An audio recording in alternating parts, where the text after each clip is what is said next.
আসসালামু আলাইকুম। ভূমি জরিপ আমিনশিপ কোর্সের প্রথম পর্বে আপনাদেরকে স্বাগতম। আমি মোহাম্মদ নূর হোসেন, সরকারি সনদপ্রাপ্ত একজন সার্ভেয়ার। আজকে আলোচনা করব আমিন কাকে বলে। অর্থাৎ আমরা যে আমিন বা সার্ভেয়ার হতে চাই, সে আমিন বা সার্ভেয়ার কাকে বলে সেই বিষয়টি আগে আমরা একটু ধারণা নিব।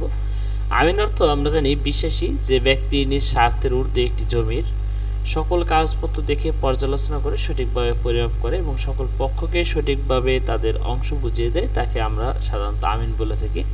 অর্থাৎ যে জমা জমি সংক্রান্ত সঠিকভাবে পরিমাপ করে সমস্ত পক্ষকে সঠিকতা বুঝদান করে তাকেই বলা হয় সাধারণত আমিন।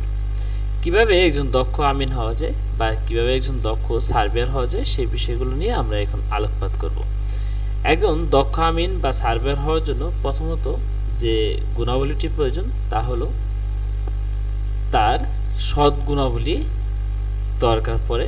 তার যে ব্যক্তিকেন্দ্রিক গুণাবলীটি আছে, সে মানুষ হিসেবে একজন ভালো মনের মানুষ হতে হবে। আমি বাকি বিষয়গুলো আলোচনার পূর্বে আমি প্রথমত একটি বিষয় আপনাদেরকে বলতে চাই। আপনারা যদি আমার চ্যানেলে নতুন হয়ে থাকেন তাহলে সাবস্ক্রাইব করতে বলবেন না। আর আমার চ্যানেলে এই কোর্স প্ল্যানের সমস্ত ক্লাসগুলো করার জন্য এই প্লেলিস্টটি অবশ্যই ফলো করুন, তাহলে একজন দক্ষ আমিন হতে পারবেন নিশ্চিত ইনশাআল্লাহ।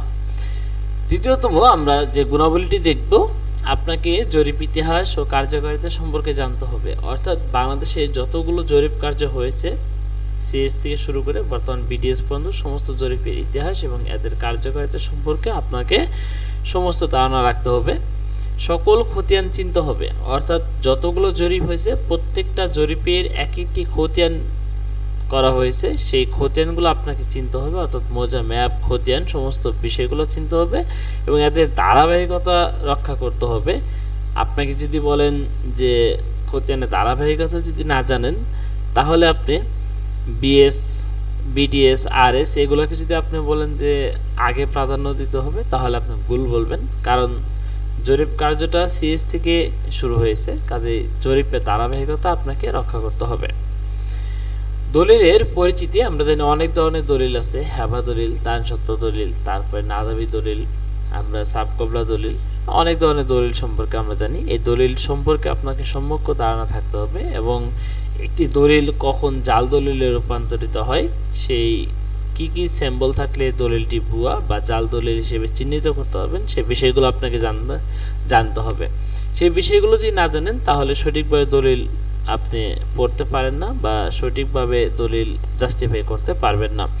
আরও বিষয় এখানে খেয়াল রাখতে হবে, দলিল যখন আপনি পড়বেন দলিলের কোন কোন মূল পয়েন্টগুলো আপনাকে আইডেন্টিফাই করতে হবে সেই বিষয়গুলো আমরা আলোচনা করব ইনশাআল্লাহ।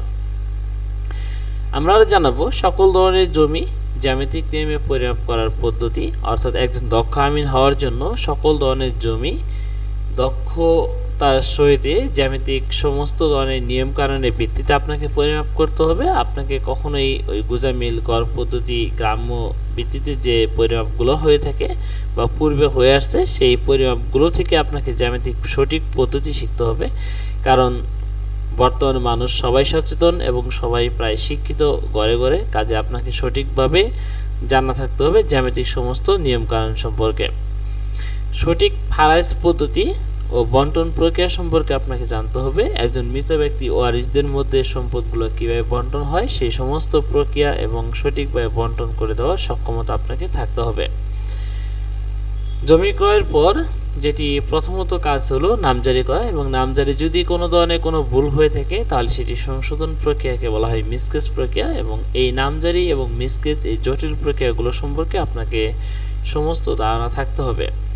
এছাড়াও আপনাকে অ্যানালগ পদ্ধতির ব্যতীত ডিজিটাল পরিমাপ পদ্ধতি সম্পর্কে জানতে হবে। অর্থাৎ অটোক্যাড সফটওয়্যার সম্পর্কে জানতে হবে, জিএনএ-ক্যাড সম্পর্কে জানতে হবে, বিডি-ক্যাড সম্পর্কে জানতে হবে, ইলিপস টুল সম্পর্কে জানতে হবে, সিডিবিএলএক্স সম্পর্কে জানতে হবে। এই বিষয়গুলো আপনার ধাপে ধাপে শিখতে হবে। প্রথমে অ্যানালগ শিখবেন, পরবর্তী ডিজিটাল পদ্ধতিগুলো আপনি শিখে নেবেন ইনশাআল্লাহ। সর্বোপরি আপনাকে আপনার উপস্থিত বুদ্ধি দ্বারা সমস্যা সমাধানের যোগ্যতা অর্জন করতে হবে। একটা জায়গায় যখন আপনি জমি পরিমাপ করতে যাবেন, সেখানে স্থানীয় বিভিন্ন ধরনের ব্যক্তিদের দ্বারা পরিচিত হতে পারেন বা তারা সঠিকতা না বুঝে তারা উল্টা আপনাকে বোঝাতে পারে যে তাদেরটাই সঠিক। কাজে উপস্থিত বুদ্ধির সহিত তাদেরকে বুঝ দিতে হবে যে আপনি সঠিক এবং আপনি সঠিকভাবে জমিটি পরিমাপ করেছেন, এবং সকল পক্ষই যেন সন্তুষ্ট থাকে সেদিকে খেয়াল রেখে আপনি যখন একটি জমি পরিমাপ করতে পারবেন এবং সঠিক এবং ন্যায়নীতির সহিত জমি পরিমাপ করে সবাইকে বুঝ দিতে পারবেন, তখন আপনি একজন দক্ষ আমিন বা সার্ভেয়ার হতে পারবেন। এখন এই যে প্রক্রিয়াগুলো, এই বিষয়গুলো আপনাকে জানতে হবে। এখন এইগুলো জানার জন্য কি আপনার টাকা ব্যয় করতে হবে? না, আপনি যদি চোখ কান খোলা রাখেন তাহলে আমার মতো অনেক ইউটিউবার আছে বা আমার মতো অনেকে আছে যারা যতটুকু জানে ততটুকু ইউটিউবে বা ফেসবুকে শেয়ার করে যাচ্ছে। যেমন আমি এই সম্পূর্ণ কোর্সটি বিনামূল্যে আপনাদেরকে আমি প্রদান করব ফেসবুক এবং ইউটিউবের মাধ্যমে। কাজে যারা ফেসবুকে দেখছেন ভিডিওটি তারা অবশ্যই আমার ফেসবুক পেজটি লাইক এবং ফলো করতে ভুলবেন না, এবং যারা ইউটিউব থেকে দেখছেন তারা অবশ্যই আমার ইউটিউব চ্যানেলটিকে সাবস্ক্রাইব করে রাখবেন যাতে এই কোর্সের সম্পূর্ণ প্রক্রিয়াটি আপনি জানতে পারেন। এবং এই কোর্স শেষে আকর্ষণীয় যে কোর্স প্ল্যানটি আমরা সাজিয়েছি বা কোর্সটি আপনাদেরকে উপহার দেব, তাহলে ডিজিটাল পরিমাপ পদ্ধতি সম্পর্কে ইনশাআল্লাহ আশা করি আপনারা এই দুইটি কোর্স যদি অ্যাকুরেটভাবে করতে পারেন বা সঠিকভাবে করতে পারেন এবং আমার দেখানো দিক নির্দেশনা অনুযায়ী যদি কাজ করতে পারেন তাহলে একজন দক্ষ সার্ভেয়ার হতে পারবেন ইনশাআল্লাহ।